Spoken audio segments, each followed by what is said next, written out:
Hi, everybody. This is Silvio Canto in Dallas, Texas on Sunday, July the 13th. And as we like to do from time to time, we'll be chatting tonight with our good friend, Richard Baehr, our old friend from the Windy City, White Sox fan. Always enjoy chatting with a White Sox fan. So welcome, Richard. Great to have you. Great to be back, Silvio. Thanks for the invite. You know, when the Pope is on your side, I mean, you've got a future. I hope so. Well, I don't know if you saw, but yesterday they presented on the 20th anniversary of the 2005 World Series win. The Pope signed a Paul Konerko jersey, and they gave it to Konerko. Oh, that's great. The Cardinal of Chicago was there to make the presentation. That's great. Now, there is a picture or a photo going around someone who looks a lot like the Pope was at one of the games. Has that ever been verified? Yeah, it has been verified. He says he was there. It was game one of the World Series. Oh, that's great. I know I saw the photo, but sometimes, in this day and age, some of those photos can be fake. Sure. But the idea that the first American Pope would be a White Sox fan or a Cubs fan, I mean, that's almost it's about right. Yeah, I love it. I hope that the White Sox can turn around and at least get competitive and give the fans something to cheer for. Otherwise, the Pope is going to be a lonely man. In October. I wonder how he watches the games. That's a big hour difference. Right. So they'll probably tape it for him and give it to him in the morning. Yeah, or maybe like in the old days, just to listen to it on Armed Forces radio. Right. A little shortwave radio. Maybe, but I would love to see I would love to see the Pope come to the next Windy City series between the Cubs. I mean, that would be great. That would be genial if he could do it. Cubs well, anyway, pardon? Cubs fans would boo him. Probably they would. Yeah, all of a sudden, all the anti-Catholics in the Cubs community would come out.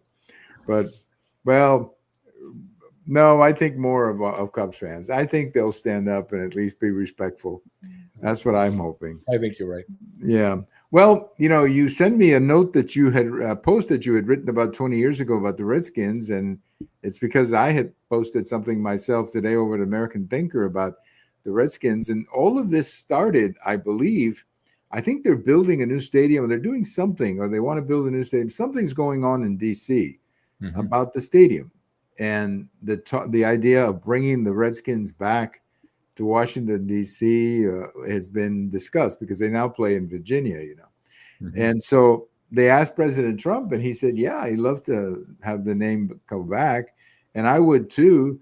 So do you think it'll happen? I would love to see it happen. Yeah, I think it's unlikely. I think the Redskins were bought for, the Commanders were bought for $6 billion. And the owner sort of has the certain perspective and certain ability to make decisions like that. And he seems to be sort of hard line on this. And given the politics of the surrounding area, not so much the current Congress, but the population in the surrounding area, which is very much liberal because they live off government spending, probably is going to take the politically correct view that Redskins is gone forever. And who exactly are the Commanders named after? Is it the military or? I would hope so. As the people, other than say people pushing pot. Right. MS-13, Commanders. But no, hopefully it's that. But it just doesn't have the same ring. And that's what I was trying to say in my post today. I'm not knocking the players. I mean, they're great players. But I'm just saying that, there's so many memories being invested in the Cowboys, right. Redskins. I mean, some of the games that I remember were so fabulous. Sure. That it's hard for me to get excited about, playing the Commanders. The Redskins used to come here just about every Thanksgiving, just right. about. And it was, I don't know, there was something magical about Redskins and right. Cowboys. I mean, right. So whatever. So I hope they come back. Well, let me ask you something as serious instead of football. And that is the Prime Minister of Israel went to see President Trump. What did you make of that? And what were your feelings about that? Yeah, I think the relationship between Trump and Netanyahu is unique in American history, especially over the last century, other than Franklin D. Roosevelt and Winston Churchill during World War II, which was a similar situation in the sense that Britain was the little guy and America was the big kahuna. And Churchill wanted to get the United States into essentially a greater assistance because Britain was all that was left since the continent had fallen to the Germans. And when you look at what the situation is now, the United States helped Israel in a very difficult attack on Iranian nuclear facilities, particularly on Fordow, where the Israelis didn't have the military capability to do it. The United States did. But the two of them worked together really for months in terms of providing misinformation to the liberal press, that wanted to conclude that Netanyahu and Trump were on the outs. And, Trump discharged them and told them, to go back and make a deal with the Gaza, with Hamas. And in fact, the whole thing was a setup to put the United States in a position where you didn't have maximum preparedness on the Iranian side to deal with either Israeli or American attacks. And the assumption was if Israel couldn't take out Fordow, then it wouldn't come in at all. Right. Well, if you remember, just a few days before, President Trump had said he was going to put it off for a couple of weeks. I mean, I bet he had everybody in Iran believing that. Yeah. I mean, he said 60 days. So logically, since the attack came on the 61st day, the argument could be made that, and he kept his promise. He said, come up with a deal in 60 days. And, the problem with negotiating with the Iranians or negotiating with Hamas is they have no interest in a resolution other than one on their terms. I mean, right. And who can trust them? I mean, that's the other thing. I mean, I couldn't trust them. I mean, when have they ever kept their word? I mean, it seems like they're always looking for, any deal with them is they're just buying time. That's all they're doing to benefit them. So I agree. That was quite good. And I thought that it was interesting that the minute they attacked, it took 2 minutes for people to start criticizing the attack, which I thought was so stupid. I mean, just, my God, enjoy the amazing performance by the military. And that was amazing. 37-hour flights, two people in a plane. I mean, it's astonishing, with refuelings half a dozen times in the air, going forward and back. I mean, this was an attack launched in Missouri. I know. And the other thing, too, is I don't think people realize, because, it's sort of in the background, but I don't think people realize how dangerous it is to refuel those planes. I mean, you've got these two pieces of metal, traveling at whatever distance they're going. Right. And they're usually maybe, I don't know how far they are from each other, but they're too close, I think, if you just look at them. Right. And the idea that they would refuel, and that this has become like nothing big in the military, that we do this all the time. Yeah. Right. It is really remarkable. But I kept thinking about all of this, Richard, and thinking that the people who were really impressed with this attack were the enemies.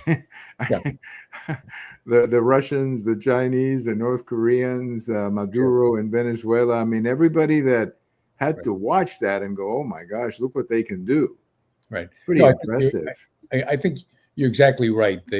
There is, to the extent there's Trump derangement syndrome in this country, it extends over to our allies. Yes. And Netanyahu has been dealing with this for most of the time he's been in office, which is kind of a Bibi derangement syndrome. Yes. And, the two of them together as a result almost can take solace in the fact that they understand what the other one's going through. Right. And that's a real situation, which doesn't exist for pretty much any other country that sends their top leader to visit the United States at this point. Right. I mean, there's a natural simpatico between two countries that share values, that share an understanding of where the West is threatened, and how this attack by the United States and Israel helped many other countries other than the United States and Israel. Yeah, I mean, I'm sure that they were cheering in most of the Middle East when they saw Israel, because Israel sort of prepared the table really for the attack, by taking out all these military installations, by taking out all of these leaders. I mean, they were basically setting the table Exactly. for the United States. I mean, we would have never, I don't think the attack would have been as successful had the Israelis not set the table. Now, over in Ukraine, Richard, let me ask you about that one, because that's turning out to be more complicated. And, you know, maybe Trump shouldn't have said during the campaign, you have it fixed in 24 hours. I mean, I never took him literally seriously that he would 24 hours. I mean, I think I always took it as he's going to focus on it to try to get it done. But I'm not sure if Putin, and that's what I want to ask you, I'm not sure if Putin is just like desperate, and because he's been attacking Ukraine quite a bit lately. And I don't know if he's like trying to save face with his own military, but he's not acting very rational. Right. And sometimes that could be an indication that there's a lot of discontent within Russia, Richard. Right. I mean, the casualty count in the Ukraine-Russian war is astonishing. Yes. I mean, there have been over 1 million casualties. Russia has had to recruit soldiers from North Korea, you know, to send them in as cannon fodder, you know, to get hit by a drone. But if you look at what's been accomplished in 3 years, the Russians lined up their tanks before the war started under the assumption that they'd be in Kiev, you know, toasting themselves in about 24 hours. They haven't really advanced beyond this sort of marginal area of the Donbass in eastern Ukraine in the course of 3 years. This with a military considered one of the top militaries in the world. What turns out is not really one of the top militaries. They have a lot of nukes. That's what they have. I think someone called them a gas station with nuclear weapons. That was John McCain. Yeah, John McCain was the one who said that they were a gas station with nuclear weapons. Yeah. And Ukraine is, you know, sort of practice defense as if they've read all the good textbooks on what you got to do to essentially prevent a ground invasion. Because everyone says you need a 3-to-1 advantage. Well, that doesn't look like the Russians have had a 3-to-1 advantage. And it looks like this is basically a war that goes a mile in each direction over the course of 3 months. And exactly like you say, this can't be something that's motivating feelings of patriotism in Russia. No, I don't see how. I mean, President Trump has talked about 5,000 a week. I'm not sure if that means both sides but that's just put that in perspective. I mean, Vietnam was 60,000 over 10 years. Yeah. Iraq was 4,000 over 2. I mean, when they've lost more soldiers in 1 week than we lost in Iraq. Exactly. That's pretty devastating. Or Afghanistan, very similar numbers. Yes. So you have to wonder how long are the people of Russia going to support this? I mean, I don't know. But it cannot. I mean, when you get a draft card, I mean, when you get a letter from the Soviet military saying show up at the military office to go into the draft, I bet they must have a lot of people. They must have a lot of draft dodgers, I bet, in Russia now. Now, I was listening to Bill O'Reilly today. He was doing an interview, and he mentioned that he thinks, and I'd like to get your reaction, that Trump is going to get very tough with Putin with sanctions, and he's going to make his life very hard, going after some of the banks who do business with him. In essence, squeeze him as much as he can with sanctions. Do you think that would work? Yeah, I think there's a couple of things going on. One is Trump believes you can talk to anybody. And by talking to Putin, he has the ability to try to get some leverage with him. And if you don't talk to him, essentially you're just saying, we're hostile to each other. There's no reason for you to listen to me. I'm on the other side. I'm playing with Team Ukraine. So he's made a point, and of course he gets attacked viciously for it by all the mainstream media here, as looking like Putin's, dog, and the Ukrainians essentially are on their own. Their only hope is the Europeans, if they can squeeze a few weapons out beyond their welfare payments. Yes. But I think that what you suggest is kind of the argument that would be made, which is you're not going to have a better friend in the White House than me. Mm-hmm. And I'm not really your friend. Right. I'm giving you good advice that you got to get this deal done. Problem is, how do you go back to your people and say, we lost 500,000 guys and we Right. picked up 1.5 miles of the Donbass? Yeah, that's not a winning argument, as they would say. I just, from we've met some people here in the area from Ukraine, and a lot of them are women. There was a young woman that lived in the area, and her father couldn't leave because of the military service, and I think her brother was, in fact, in the military. And there seem to be a lot of situations like that where women have left with kids. Right.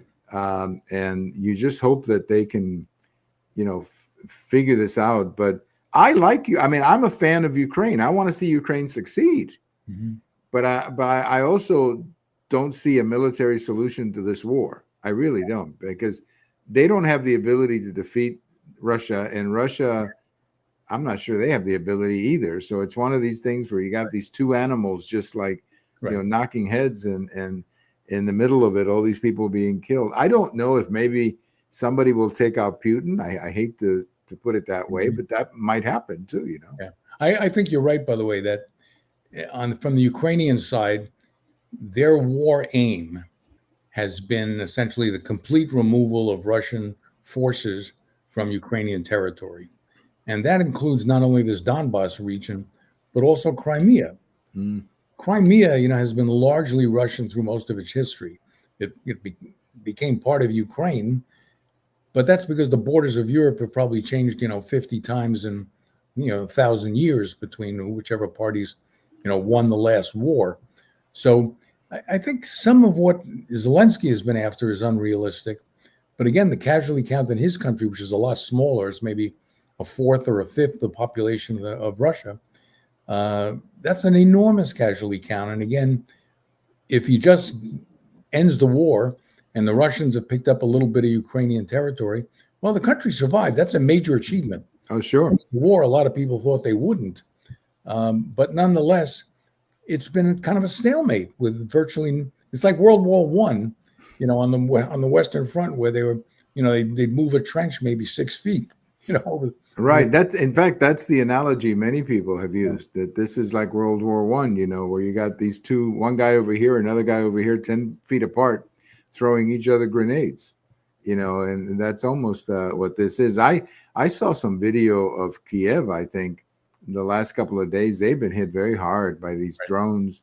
And, and that's where that's where it upsets me, because now you're killing a lot of civilians. Right. By the way, you mentioned North Koreans in Ukraine, or in fighting for the Russians.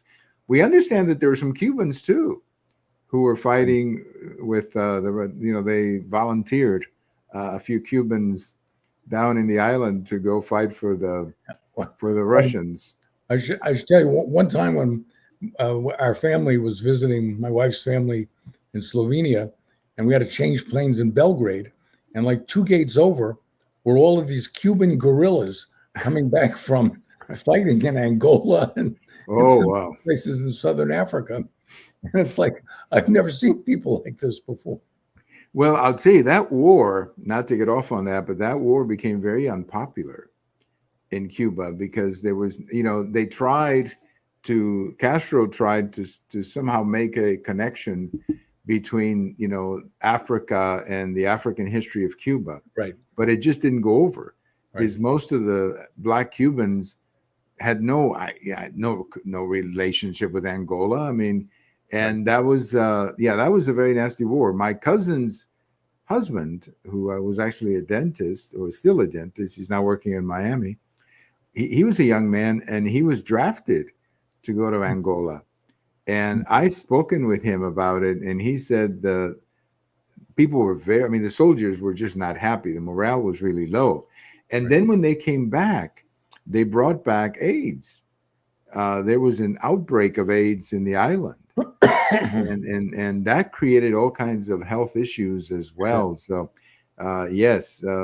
Isn't it amazing how Cuban soldiers get used to do all these things? First Angola, and then, I guess that's what happens when you cannot pay the Soviet or Russia with money. You got to pay them with soldiers. It's a lottery pick, for the yes, right. warfare. I know it's absolutely horrible. So I am hoping that Trump gets very, very tough, and not to say that he hasn't been tough, but I hope he really sanctions Putin very hard, and in a sense, it starts to hurt him economically, right? Because that may just be. On the other hand, I'm hoping the people in Ukraine say, you know what, we didn't lose the country. Okay, we'll give up a little land, and let's at least preserve the country, which is really quite an achievement. Yeah, I like agree. you were saying, I mean, they're going to be able to preserve 95% of the country. Yeah. After being in a war with a superpower, I would think that's a pretty incredible achievement. With no nukes and the other side having all the nukes they want.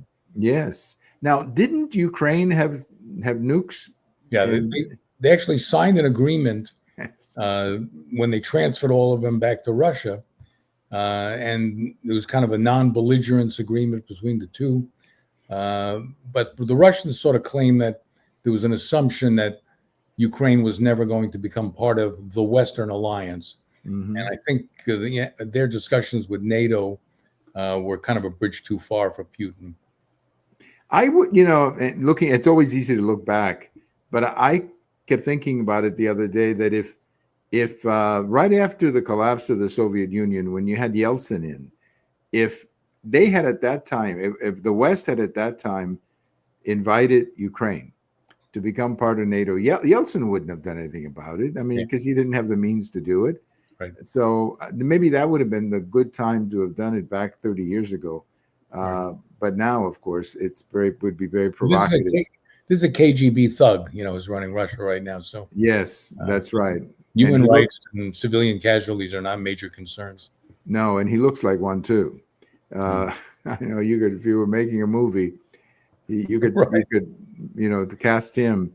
All right, another big topic I want to get your thoughts on: Comey and Brennan. I understand under investigation, although they never confirmed these things. I don't know how I feel about this, but most of all, I just want the truth to come out. Right. And I would like, either Comey or Brennan to apologize to a few people, including President Trump, for everything they did. And I don't necessarily want them to go to jail or anything like that, although that may happen. But I just think that it would be nice to say, okay, look, guys, yes, we were part of this racket to hurt President Trump, and we admit it, and we're sorry that we did this to the country. At least an apology would heal the wounds, because what they did to the country, Richard, was really nasty. Right. I mean, this was, best I can tell, was an insurance policy in case Trump won. Yes. They didn't expect him to win, but if he did, they wanted to undermine him from day one. And what's the best way you can undermine someone? Call him a Russian asset, which is effectively what they did for several years. And even after they had the commission and they had the investigation and they decided that there was no Russian collusion, it didn't matter. They just moved on by that time to the next part of the resistance movement, which had spread its tentacles in 15 different ways. I think there's a third party in this, who's Barack Obama. Yes. Because these are people who worked for him. This is a very sophisticated political player who keeps his fingerprints off of stuff. But these things could not have occurred without his understanding and support. I agree. And I think the memo from the new director of the CIA suggested maybe he was involved. And if he was, again, I don't want to go through another impeachment. Sure. But I would just like the whole thing to be put out. Right. And say, yes, and at least apologize, because what they did to the country, I'm sure you remember going back to 17 and 18, that investigation that was going on, what was the name of that fellow who was heading the investigation? The lawyer? No, yeah, the guy who was in charge of the investigation of President Trump and Russia. Remember the guy who was former director of the FBI with President Bush, I think. I can't think of his name right now, but he was. I know you mean. Yeah, the guy who was heading I'm dead too. I can't remember. Yeah, no, but he was named special prosecutor, I guess. Right. Of the operation. Mueller, Robert Mueller. Mueller, yeah, Mueller, right? Get my Mueller. wife on the show next time. She came up with Yeah, well, put her. Yeah, we'll get her on the next time to talk about Eastern European issues. But but no, Mueller, that's who it is. Yeah. But I mean, Mueller went through all of that and then concluded nothing had happened, and thousands of articles were written. Right. This was a topic that was in the news every day. It was like it was horrible for the country. Right. And I would just like to see somebody apologize for it and say, I'm sorry we did it and we're responsible and so on. All right, one more topic here. I was going to make one comment. Yeah. Go ahead. That as bad as what happened during Trump's first term, what's going on now, which is an implied threat of violence and an encouragement of violence by essentially the resistance against any and all members of the Trump administration, especially those involved with immigrant enforcement. Yes. This is truly dangerous. I mean, there have been people murdered already. Right. And you're hearing from congressmen, Democratic congressmen, that we're getting flooded with phone calls and messages, essentially that they have to be ready to take a bullet themselves to support the resistance and end this, fascist regime. This is like dangerous talk that in the past would have been regarded as so out there that anybody from the two parties, 99% of them, would have agreed to condemn this. And the country is so split right now, and it's been split really in major ways since this started with Comey and Brennan. Mm-hmm. And now I think it's really turned ugly. Well, look what you mentioned, ICE. Look what's happening to ICE. I mean, ICE goes into a farm in California, and they're being accused of kidnapping people who collect our food or cultivate our food. And it turns out to be a marijuana farm where they have kids working. Right. And I saw the senator of California, Padilla, talking about these people are showing up and they're picking up people. Well, I hope that somebody's picking up child molesters. I hope that somebody's picking up, people who are using kids. But it's backfiring on the Democrats. I know I agree with you about the violence. I'm very worried about it, especially in the summer. But I think it is backfiring on them politically. I cannot believe that serious people want to see that kind of violence, Richard.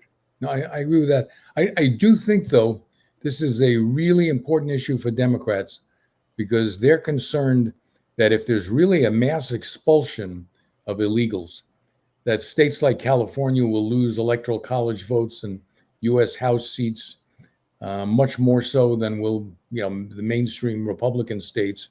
Though, Texas and some others would lose something too. But they're at least getting in-migration domestic. Right. California's, losing people both ways.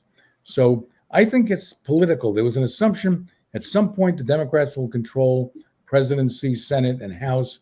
They'll get rid of the filibuster, and they'll provide amnesty for 20, 30 million people, however many the number is. It can't always be 10 million, even when you add another 10 million. And with those people eventually in line to become citizens and vote, Democrats think they'll never lose another election. It'd be tough. I mean, with all the numbers on their side, particularly if they eliminate the electoral college, which is, I'm sure, something they would love to do. But I agree with you. I think these threats of violence and this rhetoric that you're hearing from people on the other side, and I know they always say it comes from our side too.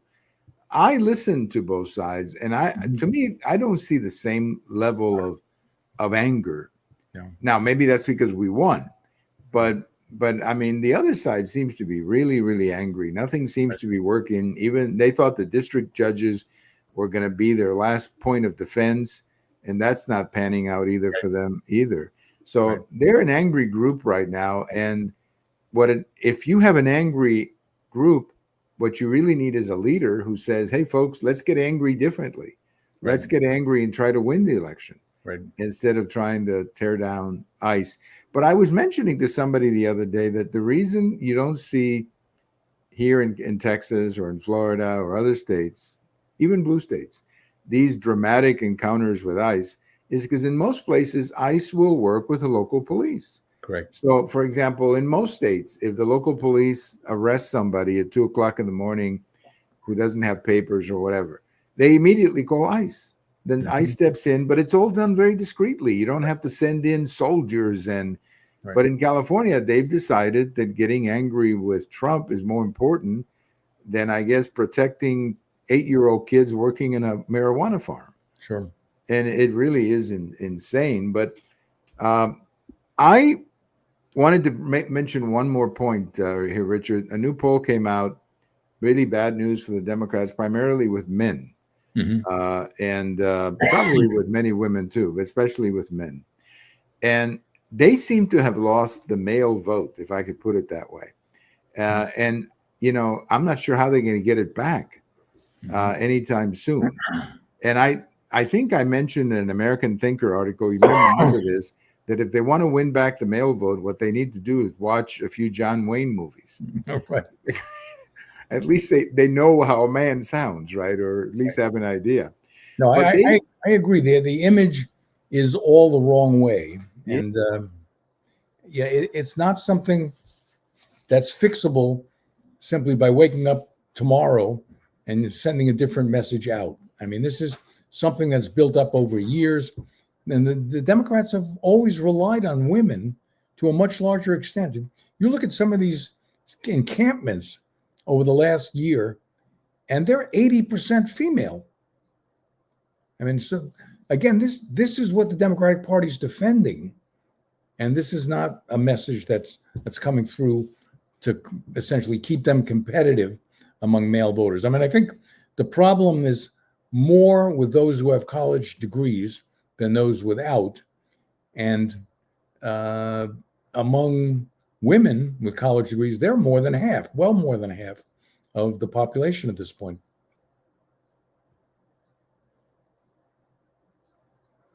I lost you. A lot of conservative women don't vote for them. Right. So not only are they losing men in general, but I mean, now they're losing, that article points out, and it confirms what other articles have said, that they are losing Hispanic men. Right. They're losing black men. So it isn't just the white. I mean, from Reagan to probably Trump, the first Trump, it was always the white male vote that sort of was the foundation of Republican victories. Right. And white male vote plus married women, I guess, white married women, sort of the two foundations. But now it has expanded. And I know with the Hispanic male vote, one of the problems they're having, and you go down to South Texas and you see this, one of the problems they're having is having men play with girls. That just doesn't go down well with a lot of Hispanic fathers. And with climate change, they forgot that a lot of those refineries in South Texas, most of the people who drive those trucks or work there are actually Hispanics, Richard. Right. So that's the other thing, too, that they've gone kind of nutty. Well, we've covered a lot, and I appreciate your time so much today. The only thing I wish that I could make happen, but I cannot, is to turn the White Sox into a winning team this year. I just cannot do that. There's good news. Last year they lost 121 games. Yes. This year they're on pace only to lose 109. Well, that's starting to look like Houston in 10 years ago, 15 years ago. Right. I remember I was at a game one time, Houston, Texas game back in 2013. And I happened to be sitting next to this fellow who was part of the Houston management, or at least their farm system. And, we were looking at a real mismatch between those were days when the Rangers were going to the World Series and so on. And I said to him, is there any hope for the Astros? And he said, just wait a couple of years. Mm-hmm. And he was talking about Springer, Correa, and all those guys who came up. So I'm hoping that in a couple of years, the White Sox drafting is as good as they're going to be able to draft. Mm-hmm. They'll be able to put together a young team like that. Because, look, I think what's happened to the White Sox and to the Rockies, I don't know how the commissioner can stand that. I get angry as a fan. Mm-hmm. When you're paying, the other day, the White Sox, you mentioned this to me, that the White Sox and the Rockies were playing each other and they're charging a major league price. I mean, come on. I mean, they ought to give that game away for free. Right. Well, Richard, I want to thank you so much as always for giving us your time. Have a wonderful Sunday night. I don't know if I'll be watching the All-Star game, but I'll try for a little bit. At least they're going to wear traditional uniforms now. The home and the white and the gray. So at least they'll be doing that. So that they'll win me back just by doing that. But I want to thank you so much and have a wonderful time. And I always say you were one of the founders of the American Thinker because that's a great website and one that continues to grow. So congratulations to you and everybody else associated with that. Thanks to you for the invite. I always enjoy talking to you. But yours is one of the articles I read every day. You are as regular as anyone who writes for that publication. Yes. Well, I decided to do that. And as long as they kept posting them, I kept going. I figured, well, one day I'll stop, but at least for the time being, I love it. And I love the comments because some of the people who comment in American Thinker, to say the least, have a great sense of humor. You're catching up to Cal Ripken Jr. Yes, that's it. I need another 2,000 games. That's right. I'll start counting them. But thank you so much. Have a wonderful day, Richard. And my best to you and to your wife. And give your wife, my best for setting you up. And thanks for all the best to your family. And again, thanks again. All right, my pleasure. Our good friend Richard Baehr up in the Windy City. I did not ask Richard, and maybe I will the next time. I read a report today about the public schools in the Windy City. I guess having to lay off some. We're kind of running out of time, so I didn't have a chance to ask him. But they're running out of money, so they're laying off some teachers. I think I'll remember to ask him that the next time. Thank you for listening. This is Silvio Canto in Dallas, and we'll talk to you later. Bye-bye, everybody.